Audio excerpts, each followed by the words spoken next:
are in a webinar format, we're unable to put people in a waiting room. So those witnesses who will be hearing or speaking later on will have to exit the Zoom, and then we'll have to then re-enter once called upon by either Ms. Four or Ms. Smoker. It is somewhat of an inconvenience, but unfortunately that's the way that we do have to operate in a webinar format. So I wanted to let them know because it does look like some of the folks are on Zoom right now. Yes, my witnesses are on Zoom. And so McCall, do they just need to log off? Correct, Ms. Four. And then when you're ready to call them, if you can either send them a quick email or we can do that for you if that's easier, just please do it that way. Thank you. Okay. Shannon, Shante, did you hear that? You'll need to log off and then log back in. It looks like they've logged off. Thank you. Okay, thank you. Hey, Madam Chair, I think we're about as ready as we can be. So Ms. Orr, I'd like to turn it back over to you. Madam Vice Chair, Madam Chair, members of the board, we have had these technical difficulties. Would it be useful to have Ms. Smoker just participate by a good old phone? That would be fine. Ms. Four, do you have an objection to that? To Ms. Smoker participating by phone? We'll just have her use my cell phone and put it on speaker, I guess. I think this might be. Although it looks like we might be coming through with her on the webinar format, which would be very good. Yeah, I have no objection to however she wants to participate or can participate. If with indulging everyone here, maybe it's worthwhile to see if she's coming through here on the webinar Showing format. One phone call in listener. Yeah. Online. I'll let them in and we'll verify. We're waiting to get verification that she is participating on I this. can't let her into the room. Chris, I think because she's not actually on Zoom, you just allow her to speak. Oh, okay. There we go. Okay. Ms. Smoker, are you on the line and can you hear us? Hi, yes, I can hear you. Thank you. We are ready to proceed. We will have opening statements from Ms. Jean Four, who is the legal representative for Fraser School District, and then you'll have an opportunity for opening statements as well. Sorry, Catherine's gonna repeat. Oh, okay. And Madam Chair, members of the board, Ms. Smoker, I said to the board what I've said to you and Ms. Moore in a phone conversation, which is, and I'll just very briefly summarize. There will be opening statements, then the school district will go first with its witnesses and exhibits. You will have a right of cross-examination for each one of these witnesses, and then you will continue with your case, Ms. Smoker, with your witnesses and exhibits if they're admitted. And then we'll have closing statements. The board may interject with questions regarding the witnesses. So let's proceed. Ms. Four, if you would go ahead with your opening statement, please. Yes, thank you. Good morning. And again, my appreciation to the board members for their time and attention at this hearing. As you know, my name is Jean Four, and I represent the Fraser School District.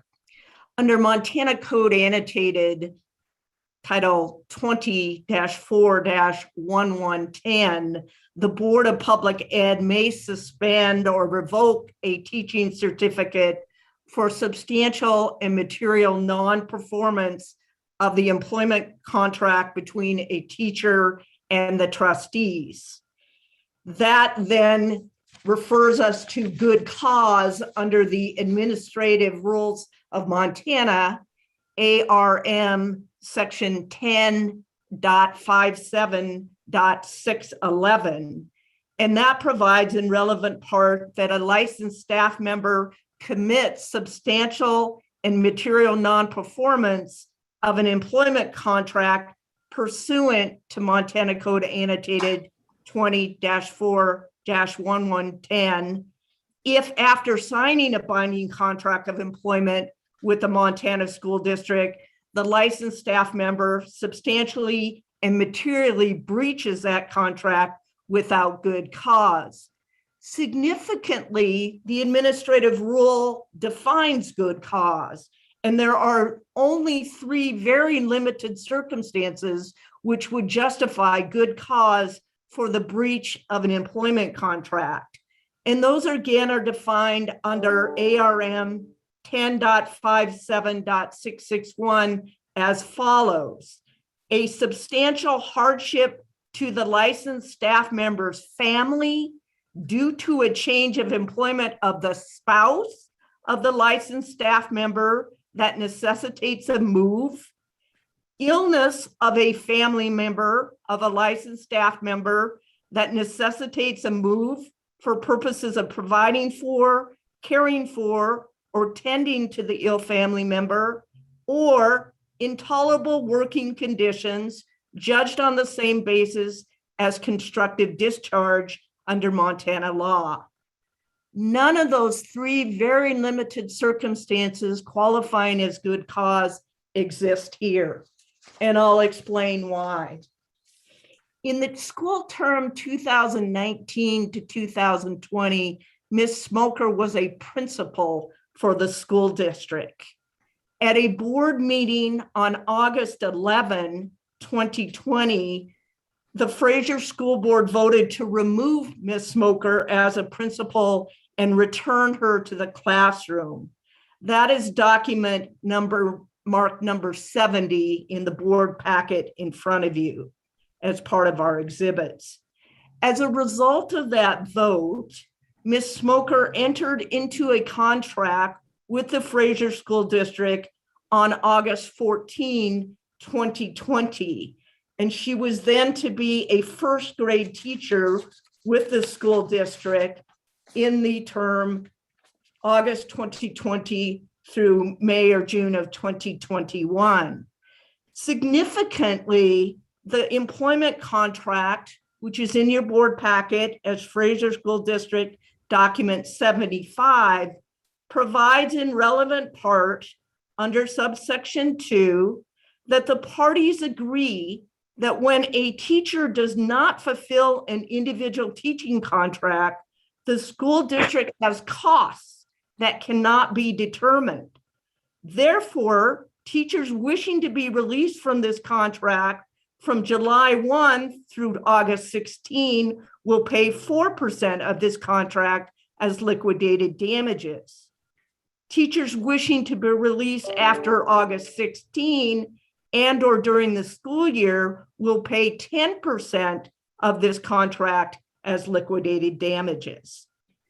Here, Ms. Smoker resigned her teaching position the day before the school term was to start in January of 2021.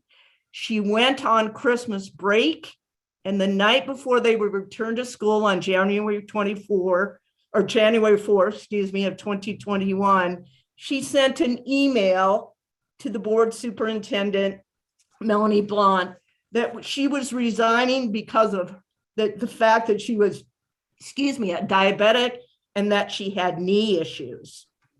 Now, significantly, from August 2020 through the end of December of 2020, Ms. Smoker never went to the administration and asked for any accommodation with regard to her diabetes or her knee. She has been a diabetic for a number of years, and you will hear testimony from witnesses that this has never been an issue in her classroom. She has taught for the Fraser School District for a number of years, and her diabetes has never presented a challenge. Moreover, if she had requested any form of accommodation, the district certainly would have considered and granted her reasonable accommodation. Same too with the knee injury that she apparently suffered in July of 2020. She was allowed to use a walker in the classroom. That was never an issue. She did not ask for any additional accommodations, which again, the district would have considered and granted.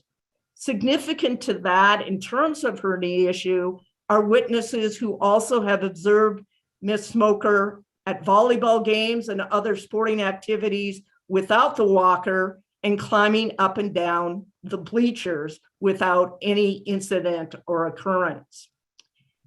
In December, Ms. Smoker told a staff person within the Fraser School District that she intended to resign, and it was her intent to leave the district without notice, so as to put them in the very predicament that they were in on January 3rd of 2021.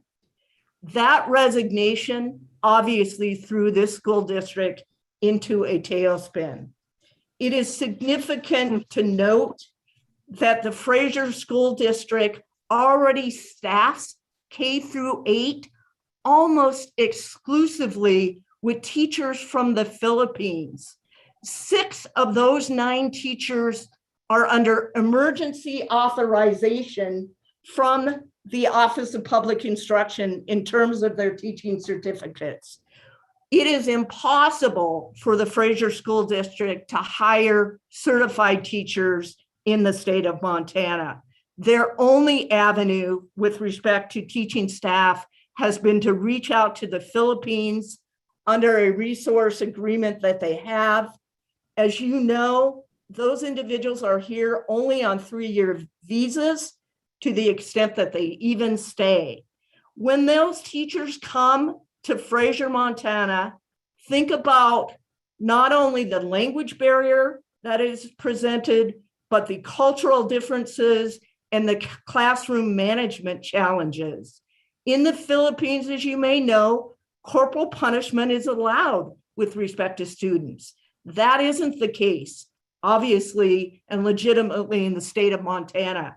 And so as those teachers move from the Philippines on a limited visa and on emergency authorization from the state to even teach within our district, they are presented with, and the district has to work through tremendous language barriers and challenges, as well as retraining with respect to classroom management. It puts this district in an impossible situation. Following Ms. Smoker's resignation, the Fraser School Board on March 8th considered whether to waive the contract term and the liquidated damages. In its history of having teachers leave midterm, the Fraser School District has never waived that requirement.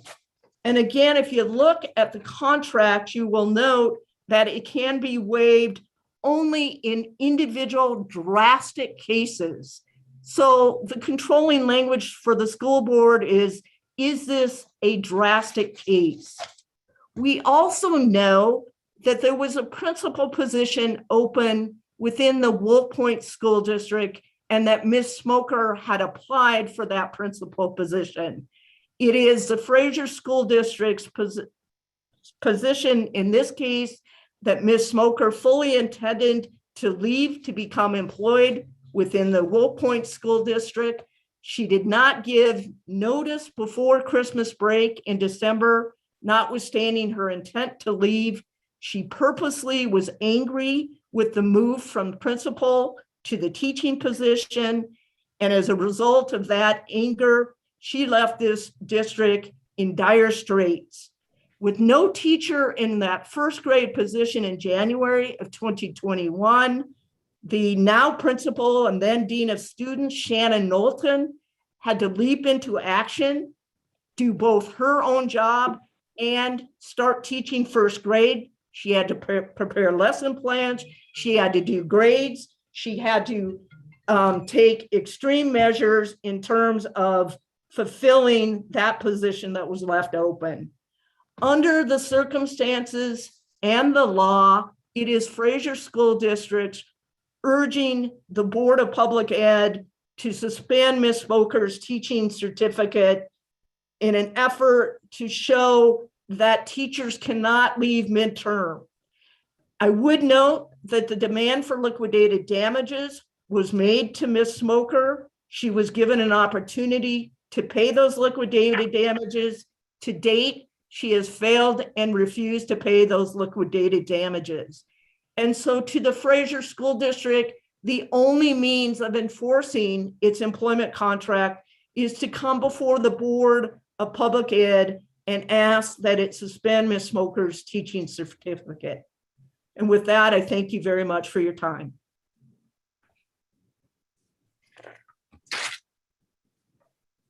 Okay, at this time, we'll hear Ms. Smoker's opening statement.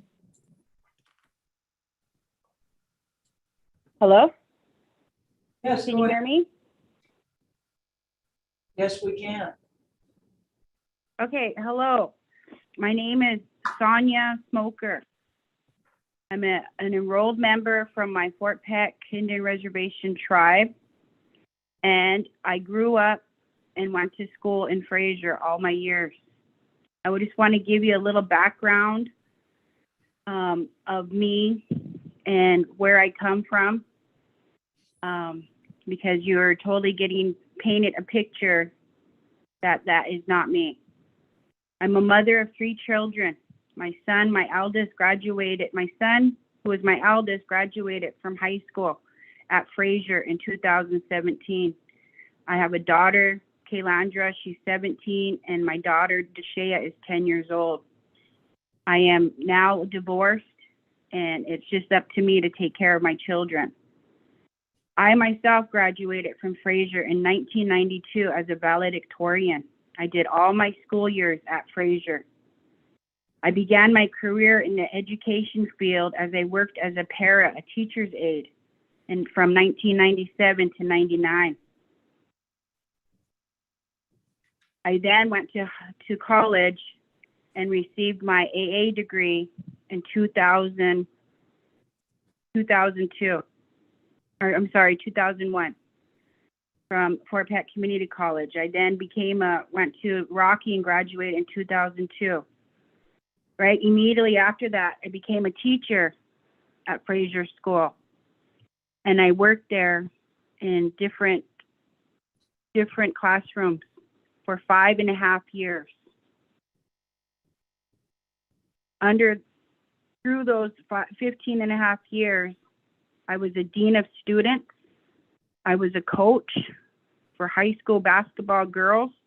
I was an elementary basketball coach.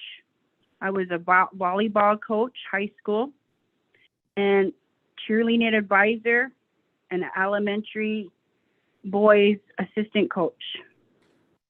I had many hats as I began my career there at Fraser School. I ran a very effective summer school program for about 8 years there as well. And I helped and started a after school program that they still do there today. Both my summer school program, my after school program, they're still there and running, and they tailored their programs now after mine. I sat on various committees, from school activities to prom to running student activities. I facilitated an MBI program that initiated a behavior policy that still set there today. I ran an RTI, facilitated that brought in different interventions and different programs to help with our educational gaps that we had in our reading and math program. I facilitated those for many years. I sat on many different leadership teams there throughout my career as well. Our school had a SIG grant. I sat on that leadership team and worked alongside the administration, the school board, the parents. I helped run a parent program to go out in the community to bring more parents within our school district. Throughout my career there at Fraser School, I was very committed and dedicated. I dedicated my life to the school and the community where I grew up, because that's where my heart is.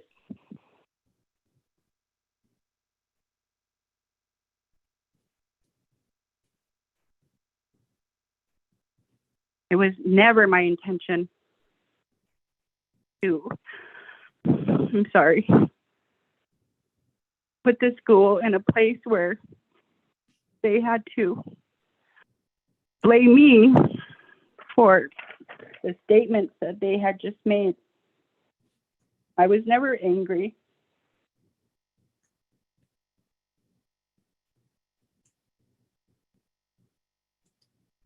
Or wanted to hurt the school or the children there. So I hurt my knee on July 17th, where I fell and I tore 4 ligaments. I got an MRI done on August 4th, and I was unable to walk on it due to it being unstable and very painful. I went to Angie Quilty, a nurse there, nurse practitioner with the HBDP program, who verified that and got me an MRI done. The school, of course, don't know my medical records, but the superintendent herself knew my struggles with my diabetes. And yet, when I was put in the classroom, I never asked for accommodations. That is a fact. I never expected any pity done for me, and I tried to do my job as best to my ability. So after I hurt my knee, I got to go home. I finished up the summer school program. That last 4 days was very painful. I had to use a walker to get to work, to move around, to sit on, because I couldn't stand on it. And then I got a week off from being the summer school director before I started my principal contract. So as far as my principal contract, I asked for a contract and it was never given to me in a timely manner. It was put in a mailbox at the Fraser School on July 31st, where the deadline was, that was the deadline. It had to be signed by 5 p.m. I was at home recuperating because that was my week off. I got a text message from the superintendent at 2:22 p.m. stating my contract was in my mailbox. There was no urgency in getting my contract to me because it took months. I got hired in May, and it took months for them to give me my contract. I didn't think anything malicious was going on. I trusted and believed in the people that I worked with, that there was no undermining going to happen to me. Well, when I was on bed rest for a week, I got that text message about my contract being there. They were bringing other documents to my house because they knew I was hurt, such as school supplies and different letters for me to sign as the principal back then. They brought that, but they didn't bring my contract. So as I returned to work on August 4th, I had that MRI done. And then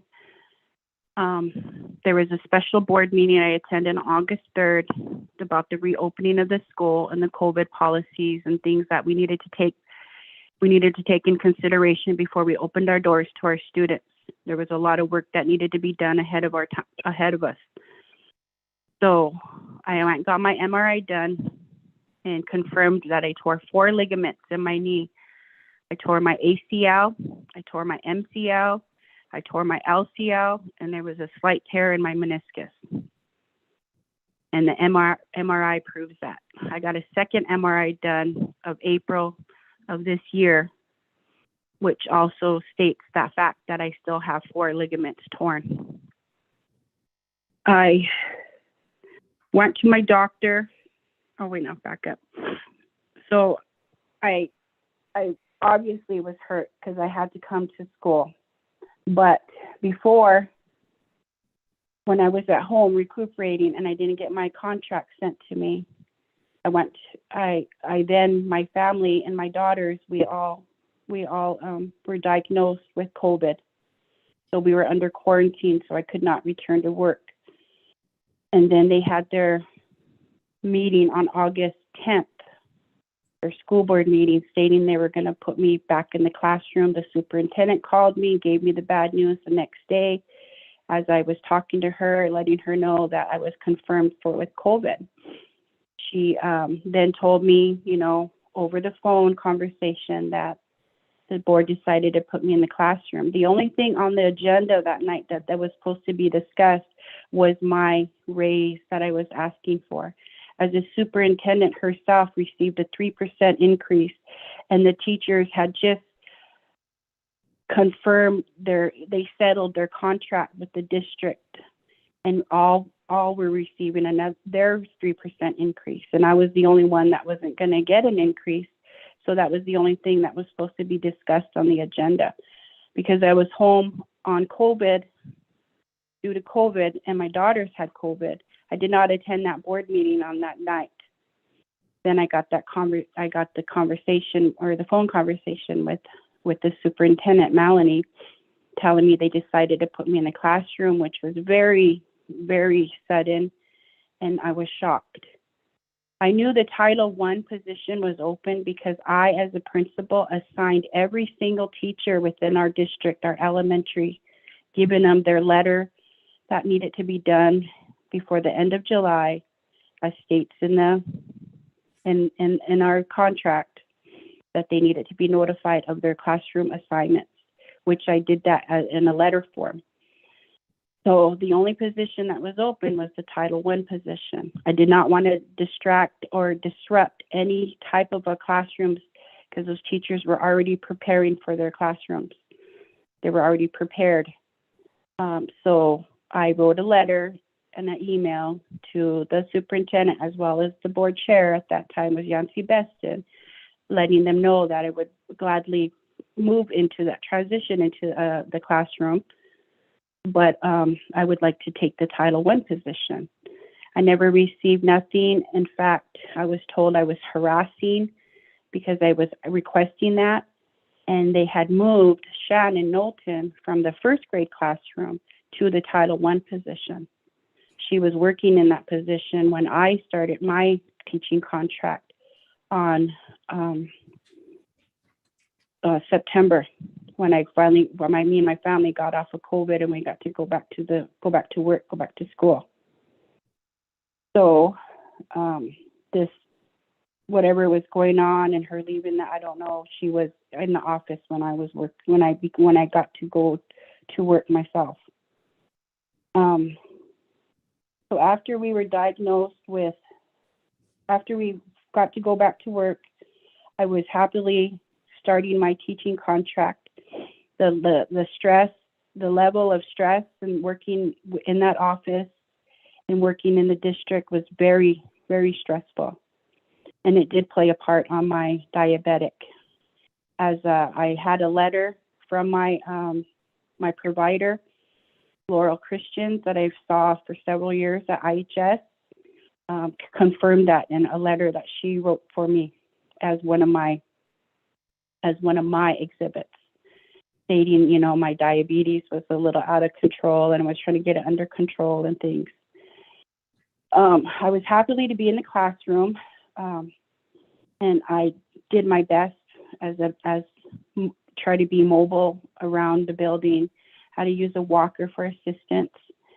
I came to school every day unless I was really hurt, and I took some leave here and there, but I was in constant pain. It was a chronic pain, and I was awaiting for a much needed surgery. But due to COVID and different other issues that arose, I never received my surgery. And it took many, many, many weeks and many months for referrals to even happen from doctors, because the state, everything was shutting down. So I did not get my surgery. And as of today, to this date, I have not still received my surgery, and that's because of referrals, and I have no insurance at the moment. So I'm waiting for referrals and things to be set so I can get this surgery and get my knee fixed. If I put too much pressure on it back then, when I was teaching from August to my resignation on December, or my resignation that I wrote in January, if I put too much pressure on it, And if I didn't have no assistant, it would just give out and it would fall. And then the whole pain process and the healing process would start all over. There was days that I did not need my walker as much, but that came way later in January and February when I was so-called seen at volleyball games. I have used a cane ever since then, though. If I did fall, I needed help from several family members that would needed to help me get up.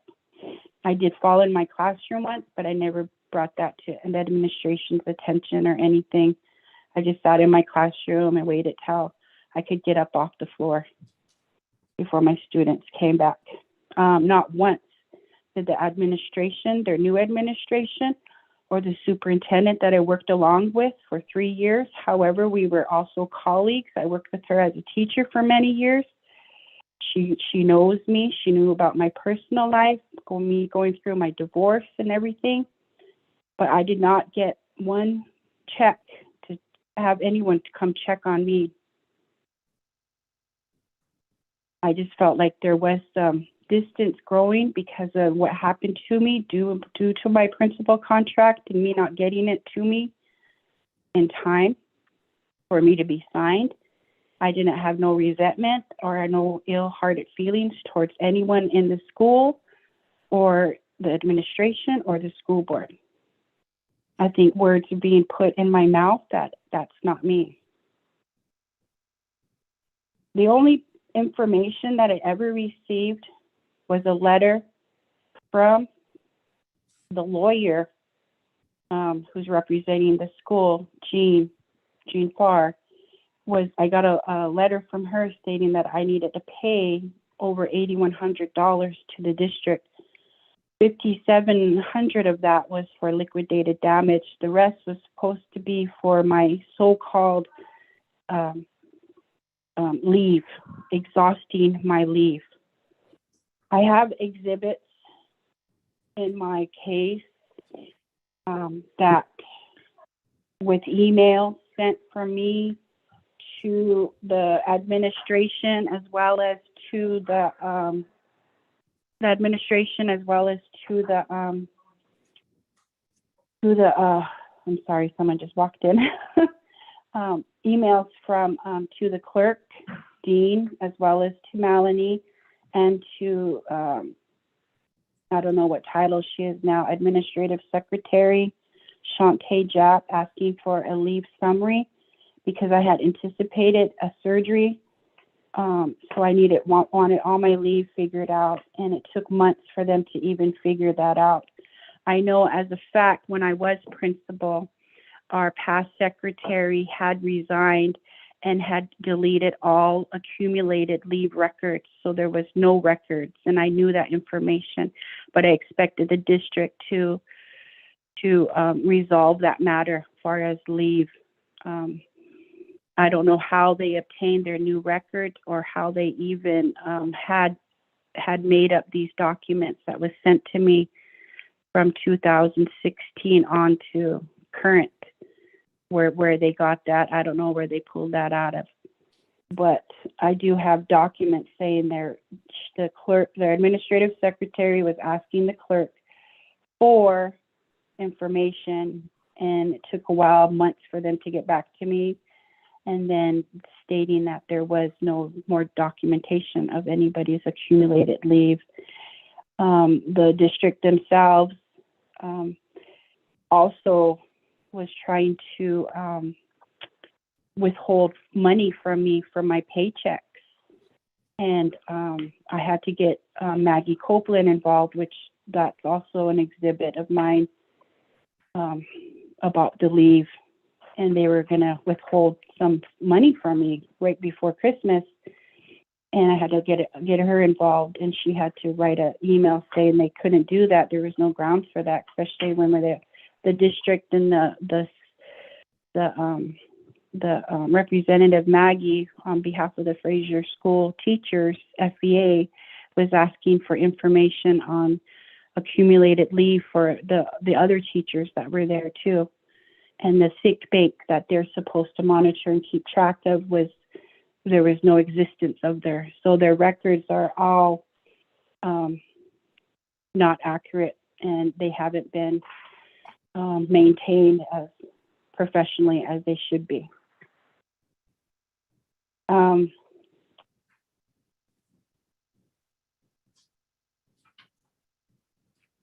Sorry, I apologize for all of this. I've never been through this process. In my whole 15 and a half years as a teacher and then 3 years as an administrator, I've never once heard the district ever going after a teacher for a suspension for any grounds. The Fraser School District, some of the board members are upset with me because I was principal and I disciplined some of their grandchildren and, you know, their students. So of course they have some, but I never thought they would be, and the administration would be so malicious to come after my teaching license. There was, I know, and I could have brought them as witnesses, but I know of a staff member that did not pay any liquidated damages, and they never went after her or her teaching license. When I resigned from the school district because of my pain and my diabetes and some personal problems I was having in my life, my divorce and everything, I ended up resigning, and I never said I would pay the district their 10% of liquidated damage. However, I was very upset about the leave, and I wrote a letter when I heard about them coming after me for my suspension of my license. I wrote a letter to McCall Flynn, explaining that, you know, I wasn't working and that I had no income coming in, that as soon as I could set something up, you know, I would call the school and try to do some monthly payments or anything, something that they were willing to work with me. But I never got a job until recently. So it wasn't a failure of me being resentment or being malicious, that I just refused to pay. I had no means to pay.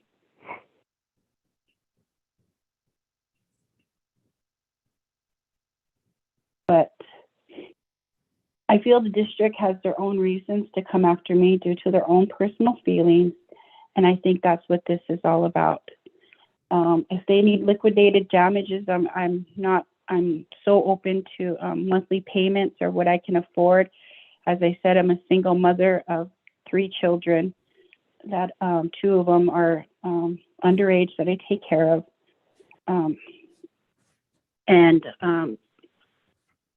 I resigned due to health reasons, and that's what I state, and that's what I'm standing by. It was nothing to do with anything else that I've been through the district or anything else.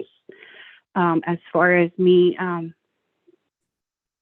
applying for the position over in Wolf Point, I've never applied for any teaching job or administrative job at all. So I don't know why that is being said about me. And Fraser's hard to work because it's so remote. There is a hard chance of us getting for them to get teachers. And yes, they have many Filipinos there, but that's not my fault. We had hard time filling positions when I was a principal, and this contract came to be because of the last administration.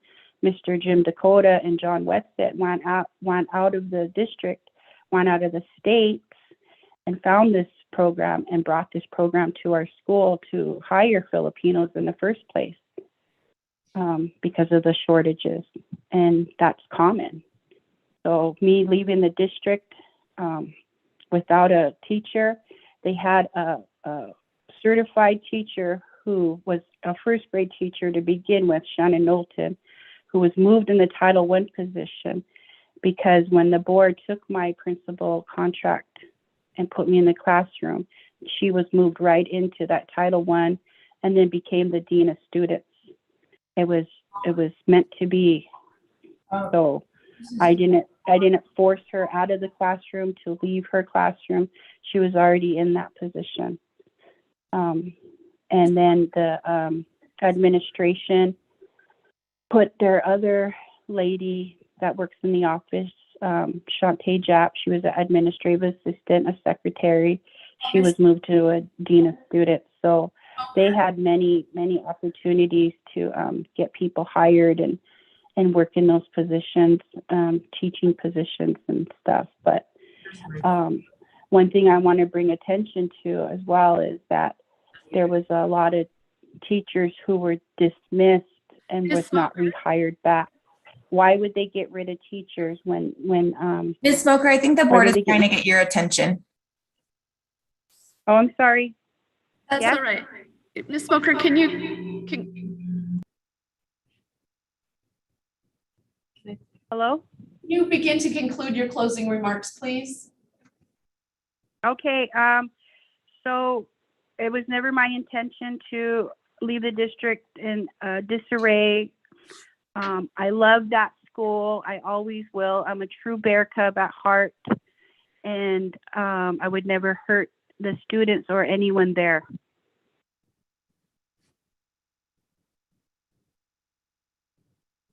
That's all I have to say. Okay, Ms. Smoker, this is Catherine Orr. Can you hear me? I can barely hear you, Catherine. Okay, well, let's go ahead and we'll start with Ms. Orr's first witness. Okay. Ms. Orr? Yeah, give me a minute. I've got to get them back into the Zoom, and I have not called them while Ms. Smoker was speaking, but I will call them right now. Thank you.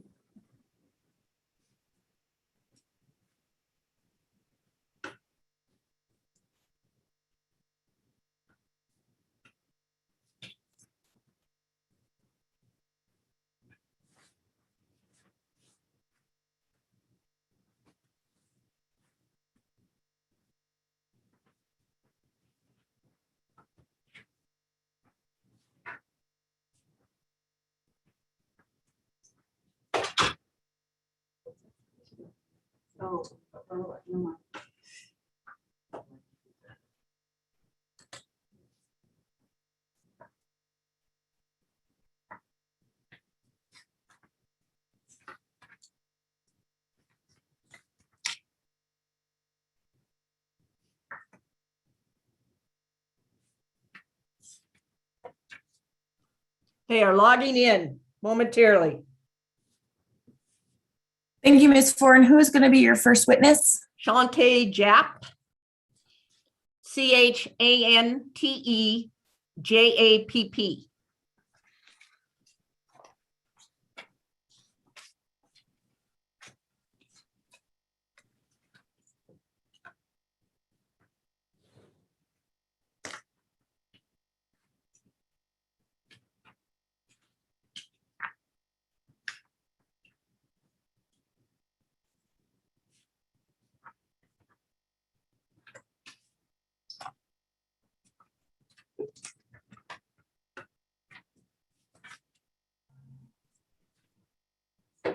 Do we have a witness list?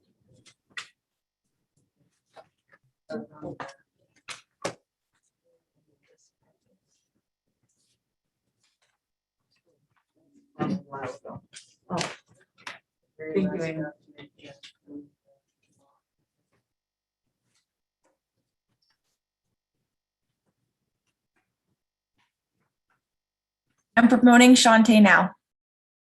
Thank you.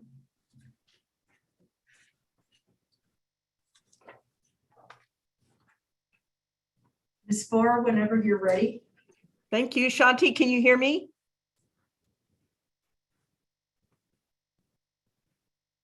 She's muted. Hello, can you hear me? Yes, thank you. Ms. Lacey, do you need to swear the witness, or what formality do we need here? Yes, Ms. Orr will swear in the witness. Okay, thank you. Catherine, that audio is actually off on that, so it's what the room is. picking up. Okay, I'll point my face upward then. Ms. Jett, can you hold your right hand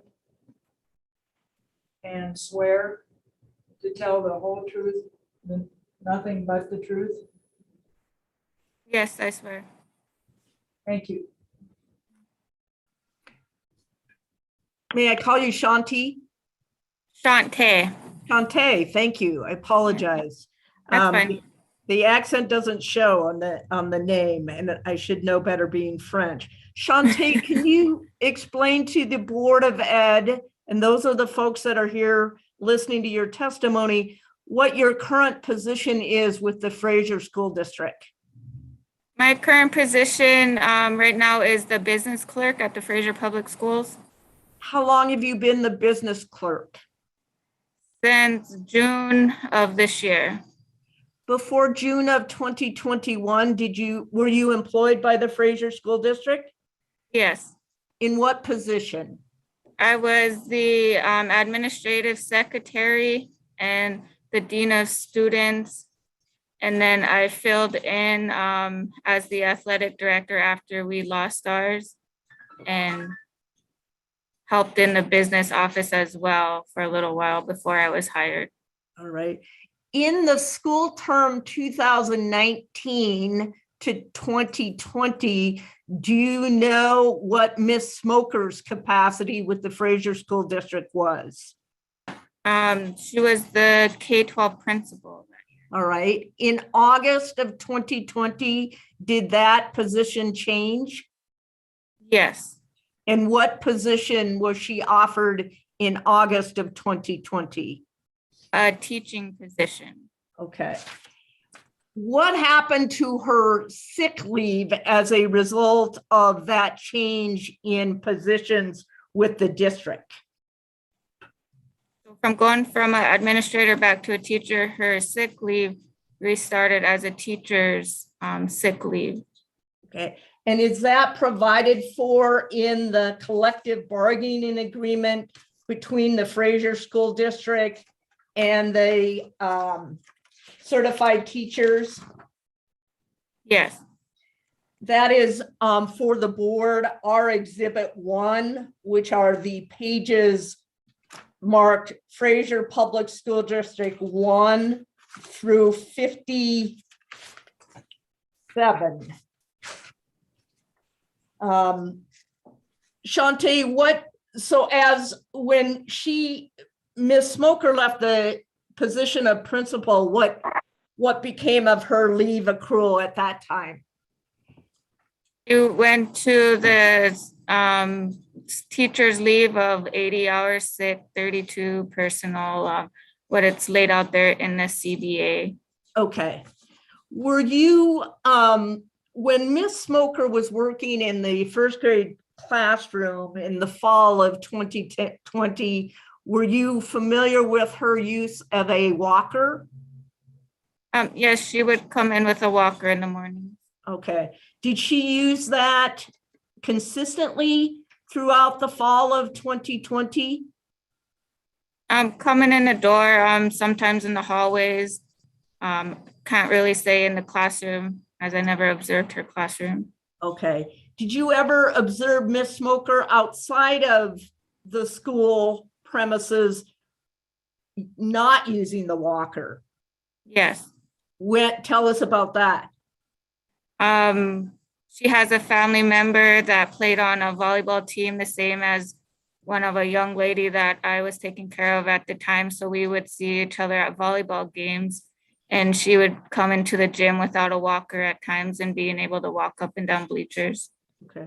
Did she ever, to your knowledge, come to you or anyone else within the administration in the fall of 2020 and tell anyone that she needed additional accommodations for her knee in the classroom?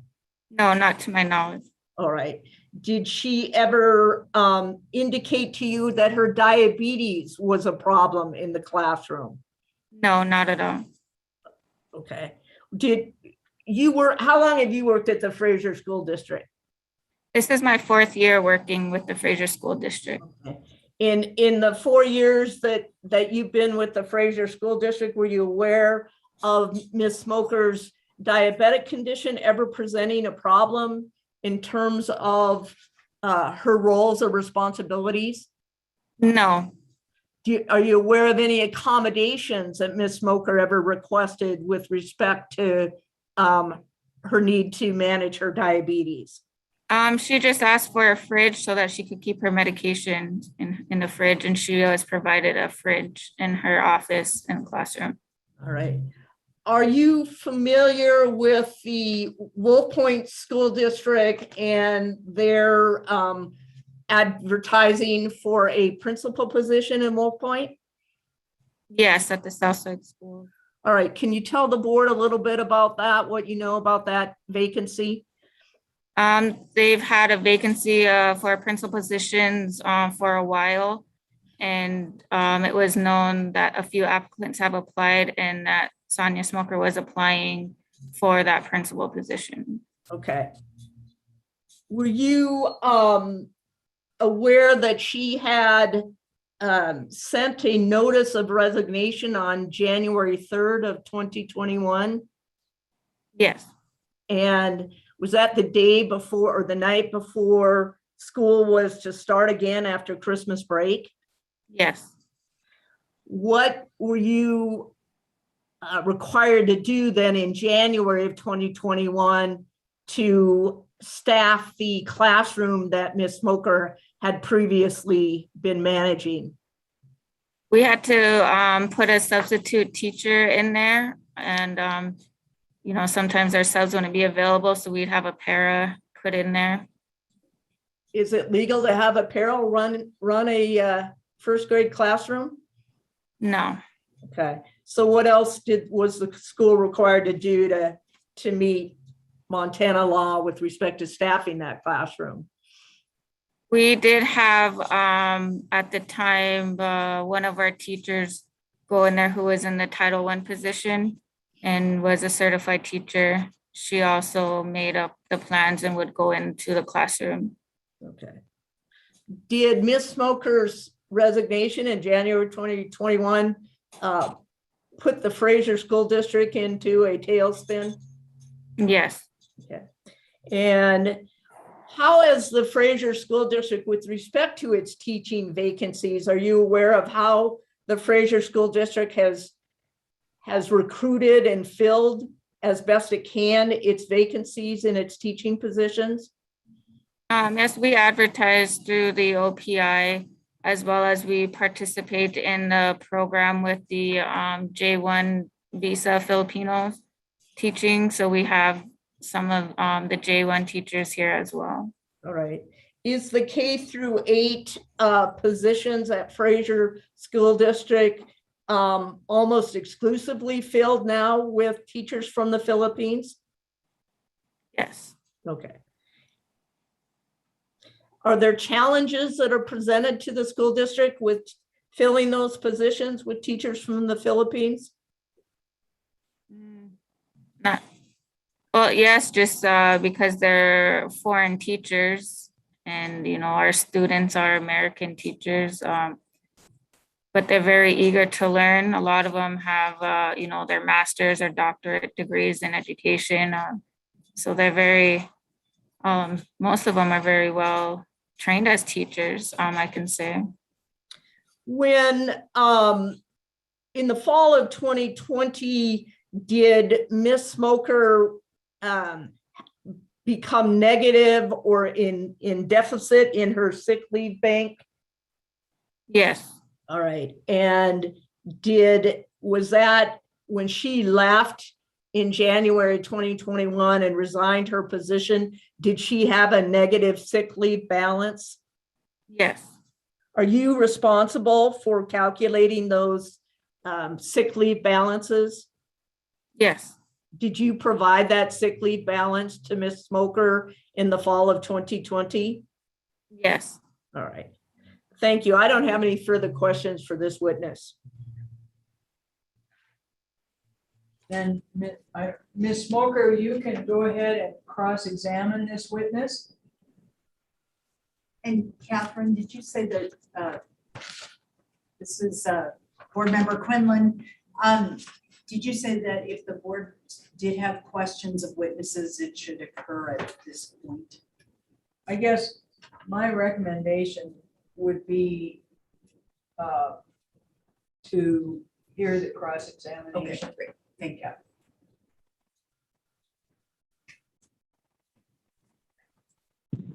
Hello? Ms. Smoker, you can go ahead with your cross-examination. Okay. Yeah, I just got a few questions. So, do you remember us having a conversation in the office, Shantae, about my diabetes and kind of what I was going through at that time when I was the principal for 3 years? No, I recall you having diabetes, but not that anything going on, no. Well, we had many treats. I'm just going to use one example. We had many treats in the office and many parties where we kind of had like people bringing in different foods and things, correct? Yep. And you would bring in a banana pudding that we would all partake in. Yes. And I remember having a specific conversation that there was too many sweets because of my diabetes and I couldn't eat those. No, I do not remember And that conversation. I remember coming to you and telling you that I was kind of sick and I needed to get some water and things. I was asking for the water. You remember that? No, I do not remember that conversation. Okay. All right. So as you had just stated that I was had my knee injury and that I was using a walker for that injury, and that you had stated you had seen me at a volleyball game and going Yes. up and down bleachers. How far was I going up those bleachers? Was I going to the top? Where was I going? Not all the way to the top, but a few steps up to the bleachers. Yeah, to a few steps up as far as I went. Did you see me with a cane? Not that I recall. Well, I was using a cane, and yeah, I did not bring you are correct. I did not bring the Catherine, walker to those. If you would admonish the witness not to testify while she is questioning. Yes, Ms. Smoker, let's keep this part of the hearing to your questions. And Okay. try not to lead the witness. Just ask a direct question. Okay. So Shantae, as you were the assistant secretary and maintain the leave, I had given you a lot of emails stating for our accumulated leave, and I wanted the leave all figured out, correct? Yes. So when I asked you for the leave, do you recall you letting me know how many hours of I had in the sick and the bank and bereavement emergency leave? Do you recall that? Yes, I sent you the spreadsheet. Yeah, so when I asked you about the accumulated leave and if those were factored in with the spreadsheet you gave me, you had told me that there was no leave, or you were going to have Dean look into it, then you was going to have Dean look into it, correct? Do you recall that? Yes. So after I asked you in several emails if you found anything out, what did you tell me at that time?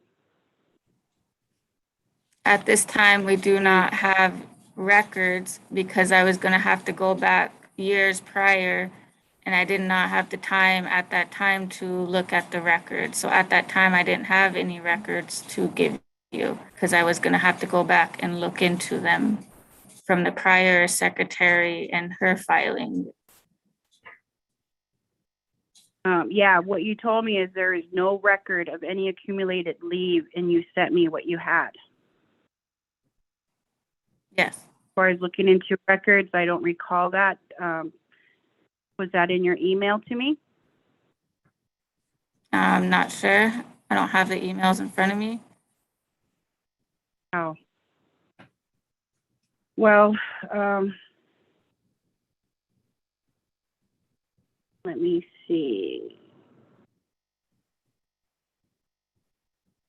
So, when she was talking about paras filling a position, have we ever had our paras fill a position for a long period of time? Yes. Yes. Throughout your experience there, working there, we had paras fill those positions. Yes, as they were. Do you recall what position? Had a classroom and a specials, and they were observed by a certified teacher that had a classification in those positions.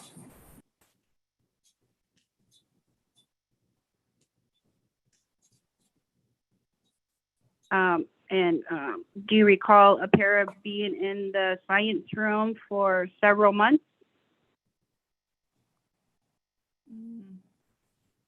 Yes. Do you recall a para being in the gym for several months? Yes. Or for a full year, I believe. But they were also observed by a certified teacher as well.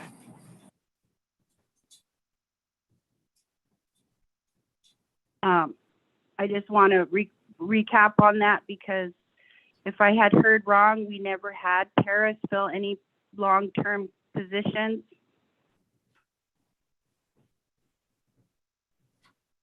And we were bringing in substitutes. I just wanted to make that known, that we do have paras filling positions. In your whole experience at the school, do you think we have a need of teachers in the classrooms there? That there's not a lot of positions filled? No, all the positions are filled. This year, but in the past years, did we have every position filled all the time? To my knowledge, unless someone resigned.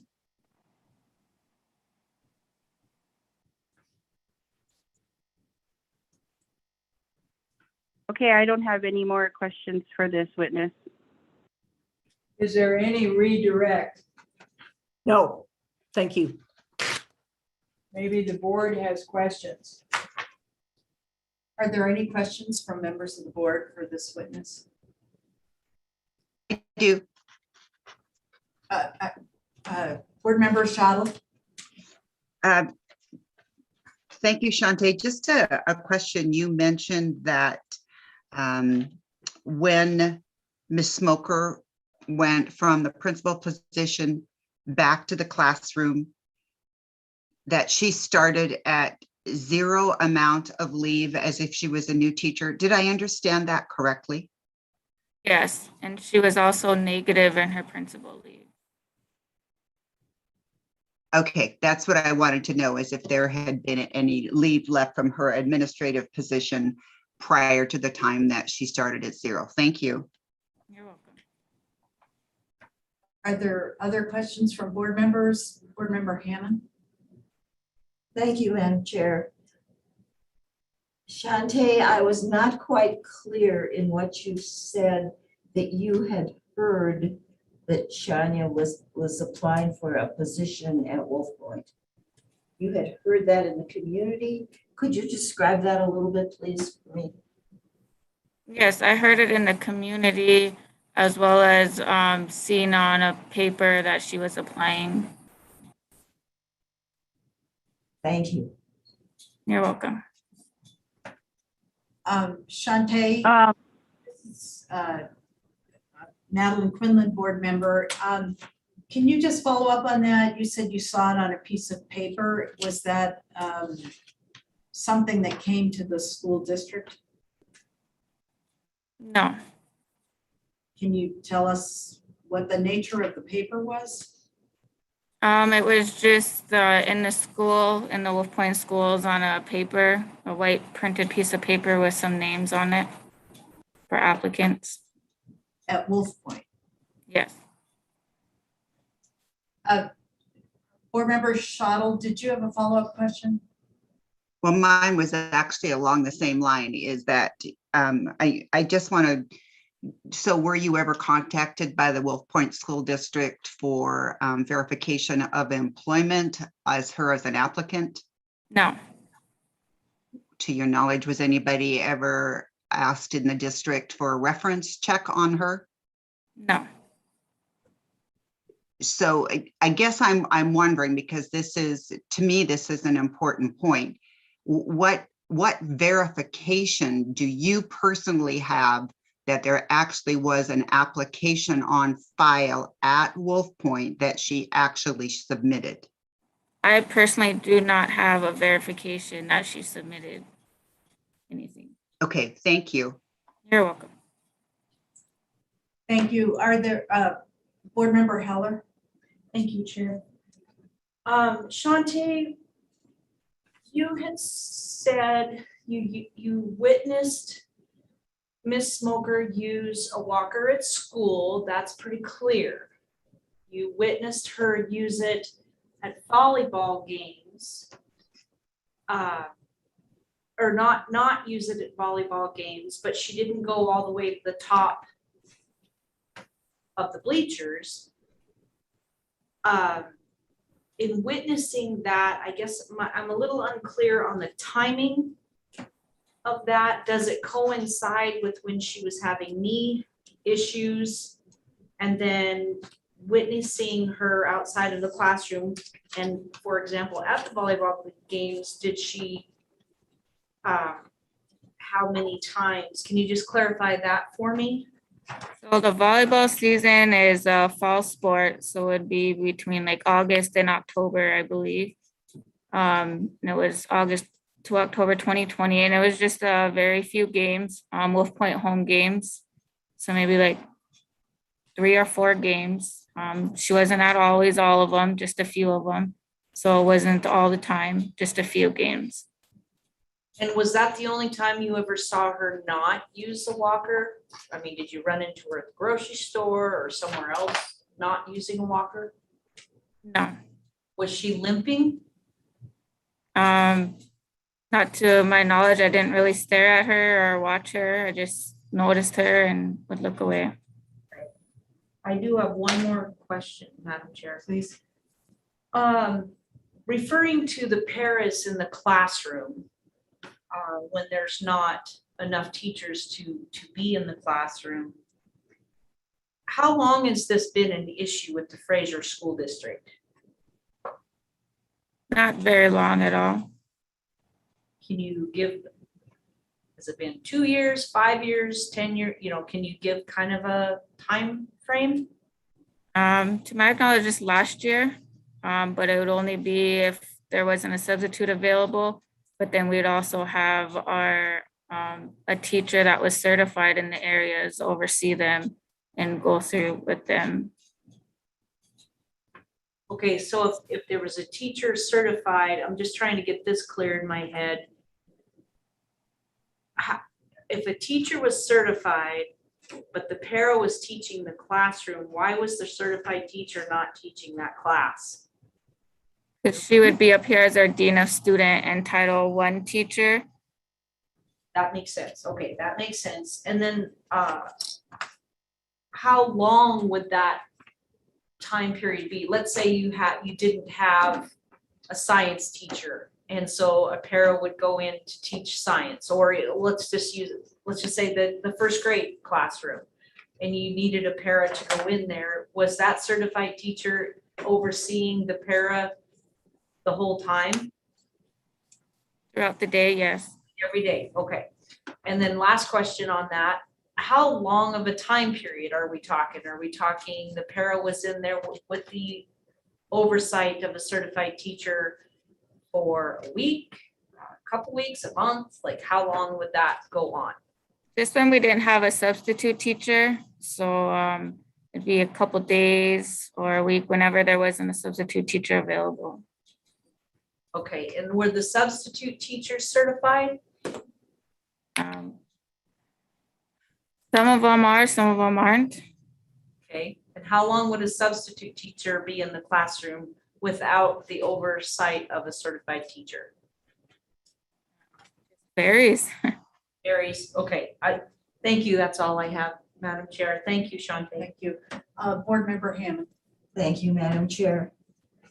Thank you, Shante. Seems to me there's some conflation between the diabetes and the knee injury. We were talking about the extent of the health problems prior to the knee injury on July 14th.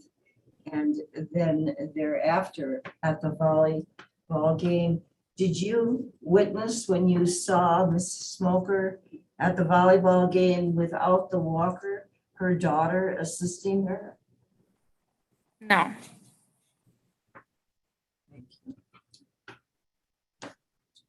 Are there, I'm sorry, what did she say? Yes or no? said no. Board Member Shouldn't have unmuted, sorry. Thank you, Madam Chair. I would just like to ask Shante, I was confused or maybe I need counsel's You help may on need to this. speak up. Okay, I would like it to be clarified. So the application of Wolf Point, did this coincide with her leaving mid-year from the school district? What's the timeline on this? Do you know, Shante, or? No, it was just heard right after she resigned here that she was applying for that position. Okay, thank you.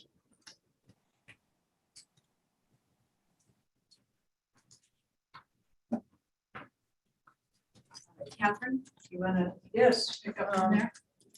Ms. Ford, you want to call your next witness?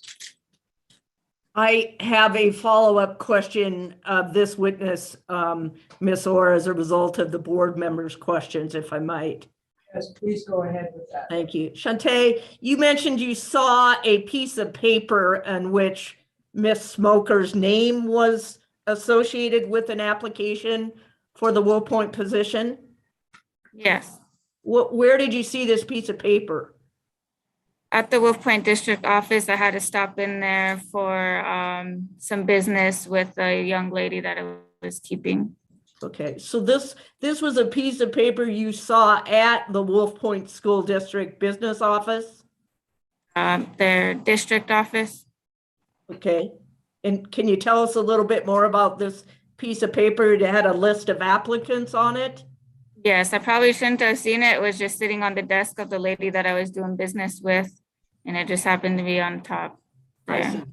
see. And you noticed just as you were looking across the desk that Sonia Smoker's name was on that piece of paper. Correct. And it referenced the principal position at the Southside Elementary School in Wolf Point. Correct. All right, thank you. I have nothing further.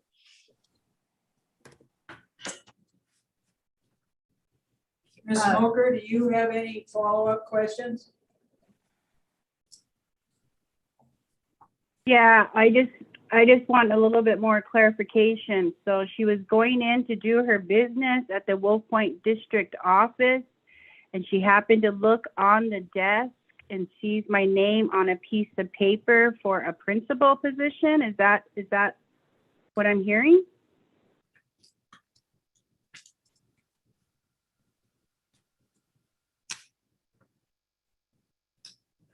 That to me. Hello? Shantae, I think that's a question to you. Oh, yes.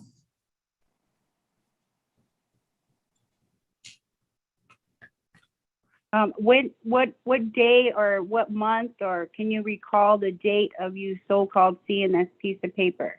No, When? no, I do not recall the exact date of when I seen this paper. It was over a Do year you have a ago. month?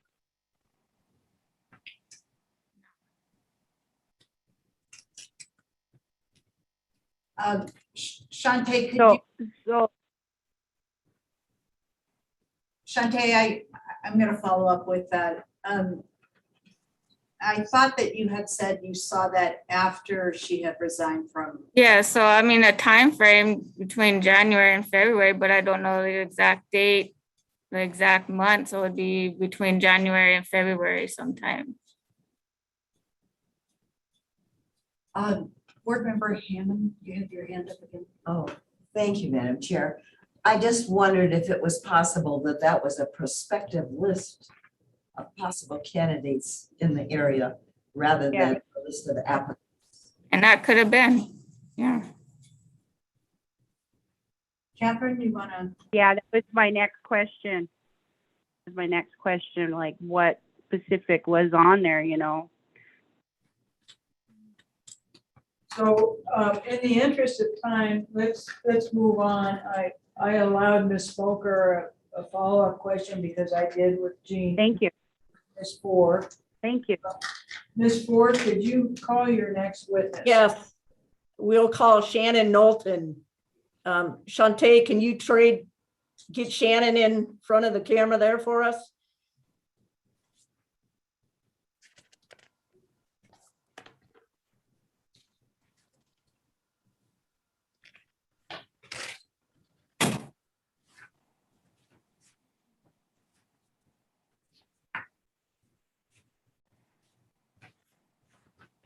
Good morning, Shannon. Good morning. The board attorney will need to swear you in for your testimony. Okay, Ms. Knowlton, good morning. My name is Catherine Orr. I'm counsel for the board. good morning. Good morning. Could you raise your right hand, please? Do you swear to tell the truth, the whole truth, and nothing but the truth? I do. Thank you. Shannon, can you explain to the board members, the Board of Public Ed members are here before you along with their staff. Ms. Smoker is on the phone. Can you explain to the board your current position with Fraser School District? K through 12 principal And when did you become the K through 12 principal? this school year. In the school term 2021 to 2022? That's correct. Were you employed by the Fraser School District before you became the K-12 principal? Yes, I was. How long have you been employed with the Fraser School District? This is my third year. Tell us about the positions that you've held with the Fraser School District. I taught the first grade for the first year I was here in 1920. In 2021, I was hired as a Title I interventionalist. And then subsequently, I was also hired as the Dean of Students for that year. Do you recall the time frame of August 2020 when Ms. Smoker was removed as principal and put back into the classroom? Yes, I do recall that. All right, tell us what you recall about that. I recall that she was put back into the classroom by the school board in August of that, before the school year started. And I recall that she didn't report to school until the last day of August. And Although why we- was that? Okay, go ahead, sorry. Although we started on the 11th, I believe, or the 12th for Okay. our PIR days. Do you know why Ms. Smoker did not come to school until the end of August? I was told she was on quarantine. Okay. And so did she get emergency paid sick leave under the the federal coronavirus relief? Yes, she did, and she did exceed that as well. Okay, and so then would she have been allowed to use her leave that was available to her under the teachers' collective bargaining agreement? Yes, she did. Okay.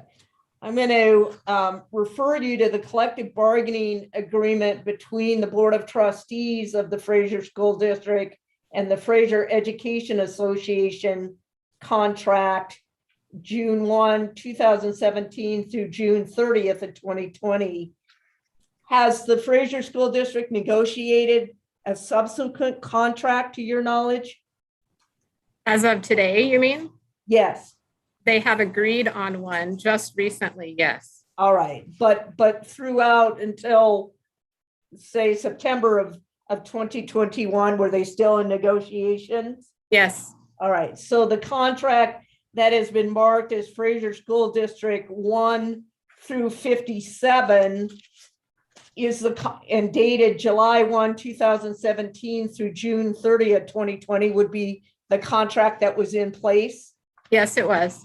Okay, and then under that contract, would Ms. Smoker's leave or sick leave be provided for under Article 17 of that contract?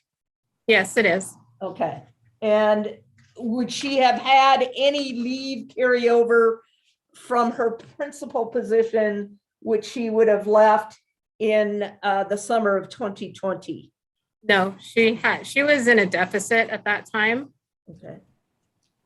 In a deficit leave status? As a principal, yes. Okay. So while you were employed as the Dean of Students, right, in August of 2020?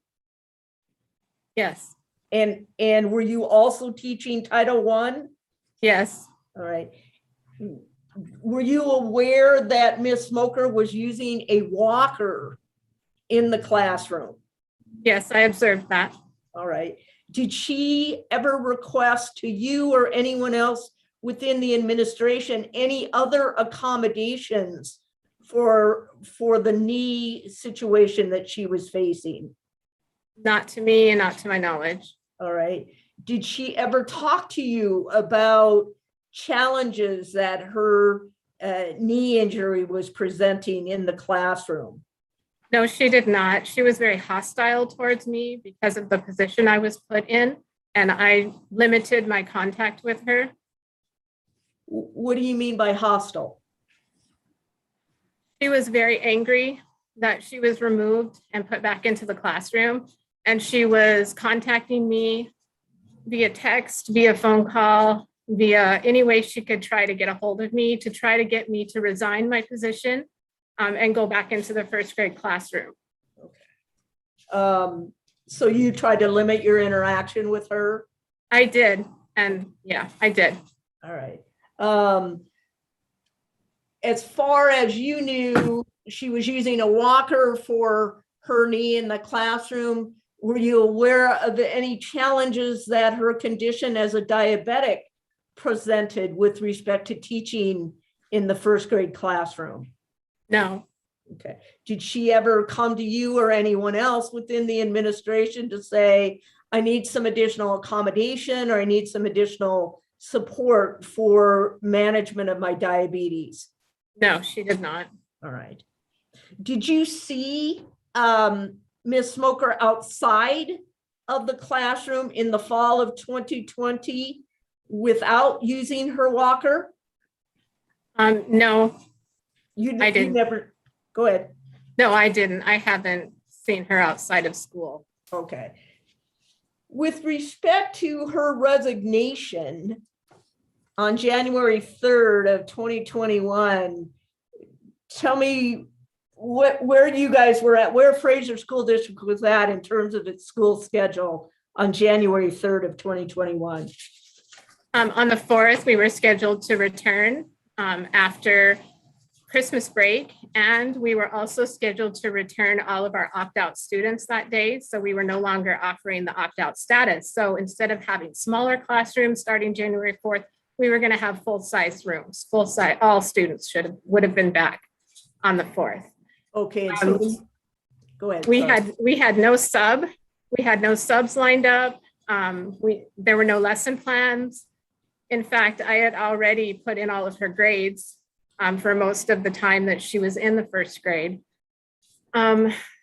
So I had to create lesson plans. I had to create lessons and things for the students to do for that very first week back.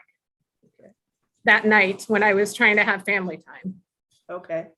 So that left you in a bit of a tailspin, I assume. Yes, very much so.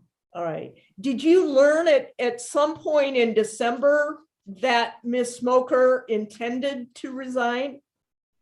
Yes, I was made aware of that. And what were you made aware of? I was made aware that she was planning to resign, but wanted to wait until the last moment to put us in a tight spot. Okay. And did you know why she was planning to resign? I didn't. I just thought she was resigning because she wasn't happy. I don't know. Okay. She never, you didn't become aware of that the knee was presenting additional challenges, or there was something about her diabetes that was. No, not until the 3rd or whenever she put in that resignation. Okay. And she, to your knowledge, the diabetic condition wasn't a new diagnosis, was it? No, to my knowledge, it was a lifelong issue, a lifelong diagnosis, something that she had managed for a long time. Okay, very good. And so on January 3rd, when you get the notice, she says it's because of my diabetes and my knee condition. Were you aware of any specific reasons why that would have triggered her resignation the night before Christmas break was to end? No. Okay. So you've told the board a little bit about what you did immediately. How has the Fraser School filled its teaching vacancies in the last year? Tell the board what you've had to do to fill teaching vacancies. Well, we work with the IER. Can't remember what the acronym stands for, but we work with them to get the teachers from the Philippines to come over. Currently, for this school year, we employed 7 additional teachers from the Philippines, making the number of teachers we have in District 9 from the Philippines. 9 out of our 23 teachers are from the Philippine program. Yes. With the, I think it's the International Exchange Resource. Is that correct? Yes, thank you. Thank you. Yes. Okay. Are they certified? Are those 9 teachers certified under the Montana state law? Well, 6 of the 9 have emergency authorizations at this time. And what about the other 3? They have either a class 5 or a class 2. Okay. And what does an emergency authorization grant them? It allows them to teach in the state as long as they're attaining what they need to gain full certification. Okay. And does having to staff the Fraser School District with teachers from the Philippines present any unique challenges? Oh, definitely. There's clearly a language barrier because English is a second language to those from the Philippines. And our students obviously speak English, so that language barrier kind of hinders some of the learning, some of the presentation. We also have some issues with classroom management. I have to go in and do a lot of team teaching and instructing on how to be effective in classroom management. They've told us that they don't deal with that a lot in the Philippines. So it's something that we have to work with on an ongoing basis. And also those individuals that are from the Philippines working here, they're very reluctant to report anything to us because they're fearful that they're going to lose their job and be sent back. So that's another issue we have to work through with them. Has the teaching shortage for the Fraser School District been a more current issue in 2021? Has that been an increase in teacher shortages? Yes. Okay. And And with respect to that, what other attempts has the Fraser School District made to recruit teachers to Fraser, Montana? We use the OPI website, we use Indeed, and I believe we advertise in the local papers as well. Do you get many Montana applicants? Unfortunately, no, we do not. Okay.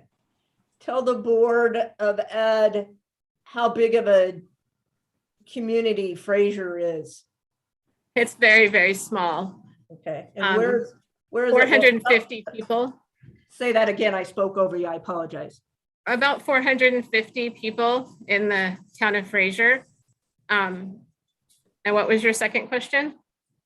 Describe the geographic area that Fraser finds itself in the state of Montana.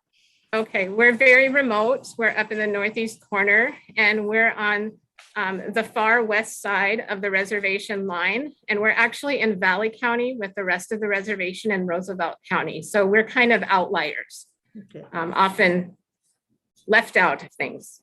Does that present unique challenges in terms of recruiting teaching staff? Definitely, definitely. We have limited housing where it's just so rural. It's really rural. Were you aware of an opening in a principal position in Wolf Point, Montana? Yes. Tell us about that. They had a principal at the beginning of last year. However, he contracted COVID and he went back to his home state. He was from out of state as well, and he did not return. So that left that position open. And that was in the fall of 2020? It was. Okay. I believe it was right away in September, if I recall right. All right. And do you know whether Ms. Smoker had applied for that position? I was told that she had, yes. Okay. Did she tell you that she had applied? No, I did not talk to her at that time. Okay. Were you ever contacted for a referral or a reference? No, they Ms. wouldn't Smoker? contact me. They would contact the superintendent. Okay. Okay. And do you know whether she would have identified Melanie as a referral source or not under the circumstances?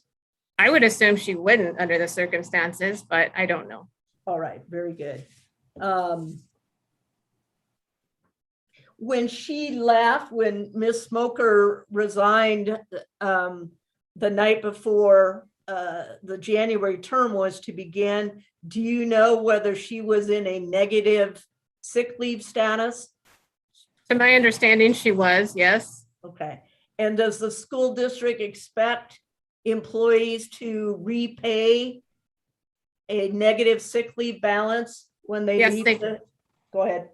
Yes, they do. Okay, thank you. I don't have any further questions of this witness at this time. Is it the pleasure of the board to continue with cross-examination? Yeah, let's do that. Then we'll get questions. We'll go ahead with cross-examination by Smoker of Ms. Knowlton. Okay. Can you hear me? Yes. So you talked about how you knew my sick leave. How did you obtain that information? Because was you my supervisor? I was not your supervisor, no. So your second year as the Title I position and Dean of Students, where did you work? What do you mean?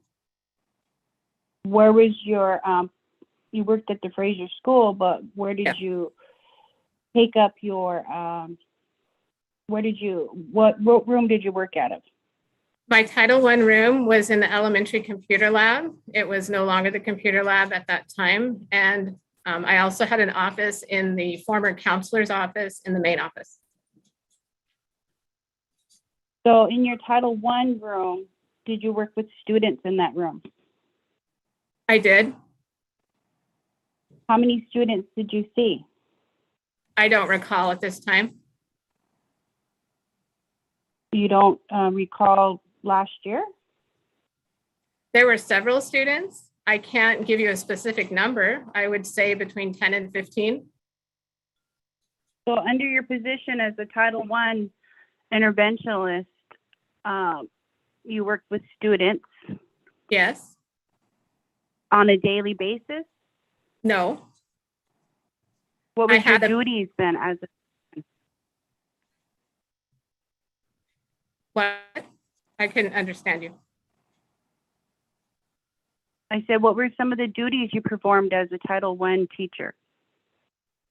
Well, I maintained the data on the students from their benchmark to any growth that they made. I looked at several different data points and determined which students needed to have interventions. I scheduled the interventions. I facilitated the interventions.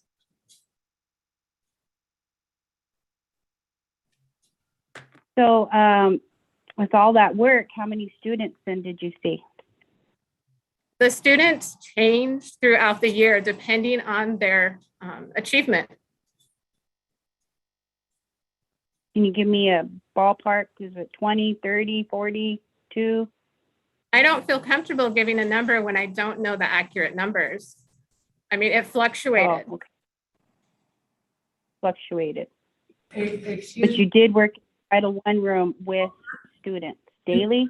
If you could withhold your question for a moment, we have a board member. I guess we're pretty concerned about the time that we've got here. And so Ms. Smoker, could you at least tell us what the relevance of these questions are?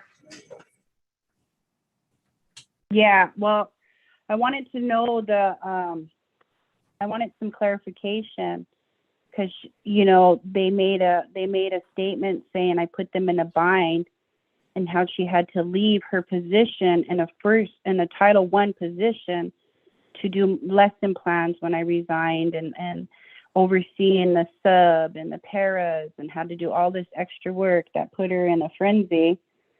You know, I was just trying to figure out, like, because I know the answer, what I'm trying to get at. Where did she mostly take her duties? Where did she work at it? Because I know it wasn't the Title I.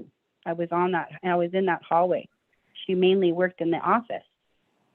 And she was already put in that position prior to I'm me going to even. object to the witness testifying. I think if the board's question has been answered, then I think she's trying to make an offer of proof here. But I think we should proceed with the questioning. Is there any redirect that you have, Ms. Ford? well, is Ms. Smoker done? No, I have a couple more questions. I can move on then. Okay, let's do that. Okay, so I had the question prior to that. How did she know my sick leave if she was not my supervisor? How did she obtain that personal and information? I don't recall.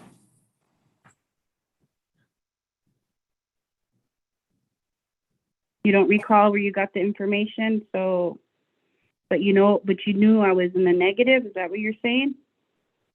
There was a lot of conversation between you and others in the office out in the open where everybody could overhear conversation. I don't recall having a conversation. I only contacted by email. That's not true. Again, Ms. Hoare, if you would instruct Ms. Smoker to ask questions and not make statements, it may, one, it's inappropriate, and second, it would expedite matters. Yes, Ms. Smoker, this is really not a conversation per se. Yeah, I know. I understand that. I'm just trying to clarify here. And So she obtained information, whatever. if you wait a second, Ms. Smoker, you are going to have an opportunity to testify yourself. But Yeah. let's confine the questions to Ms. Knowlton concerning the questions that she received on direct. And we are in a time crunch here, so with that in mind, do you have any further? I just have one question. So when she found out I resigned, when was that again? Are you When she asking was me told that? I resigned? Yes. It's January 3rd. January 3rd, you're told I resigned. So you made a statement stating that somebody made you aware that I was going to resign to put the school in a whirlwind. Do you recall what date that was? It was during the Christmas break. Okay. That's all I have to ask. Do you recall during what day on the Christmas break? Because I think there was like 14 days or something. I do not recall that. All righty, thank you. Ms. Ford, do you have any follow-up redirect? I do not, thank you.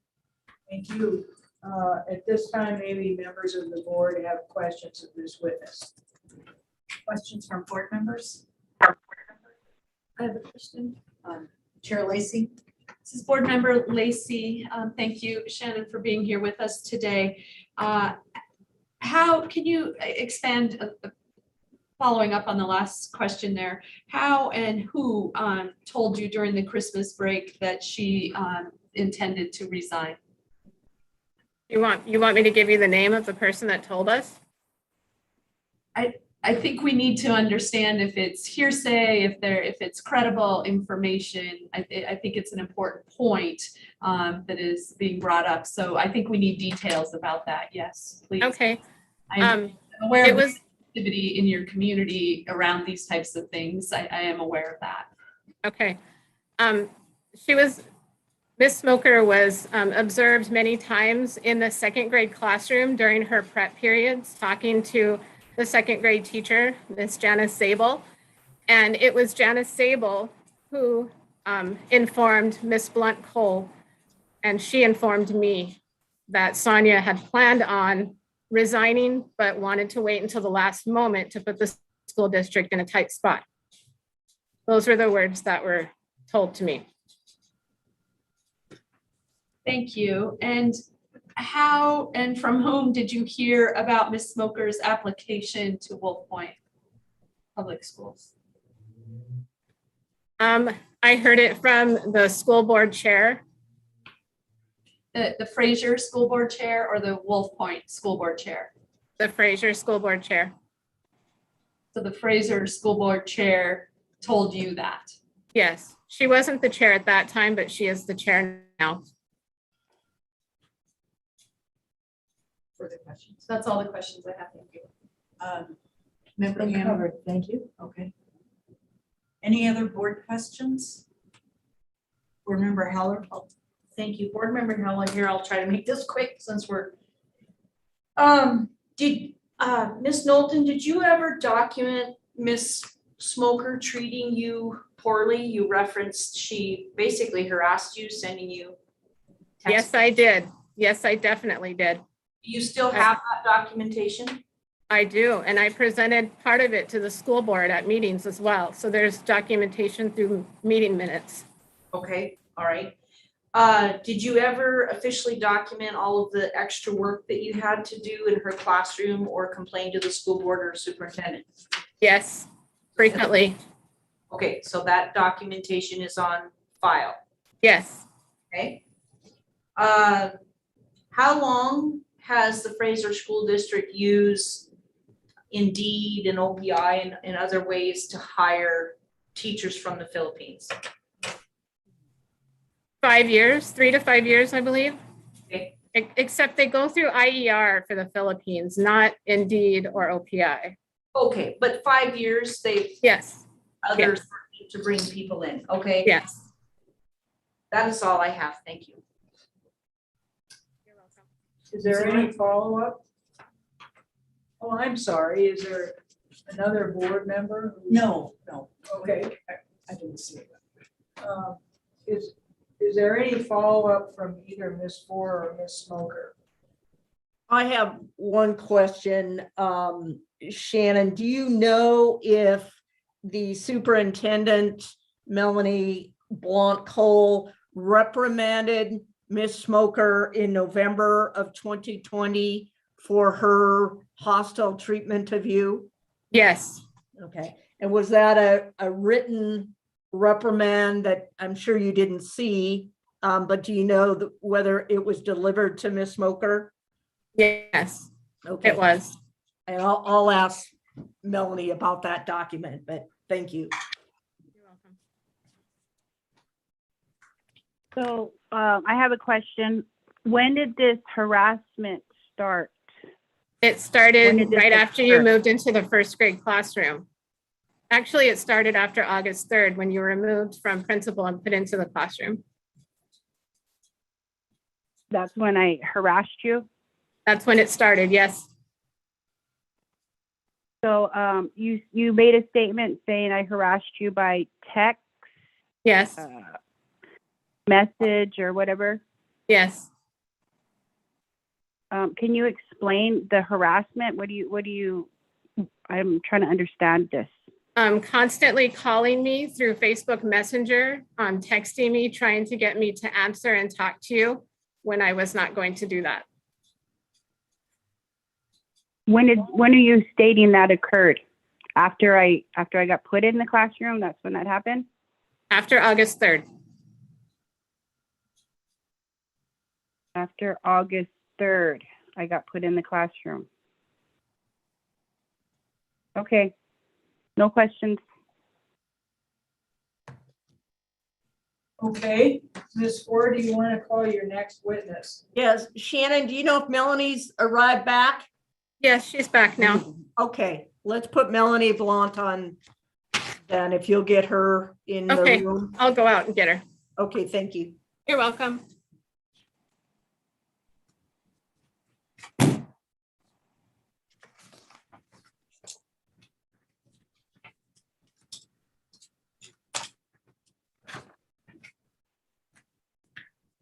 We need a short break for members.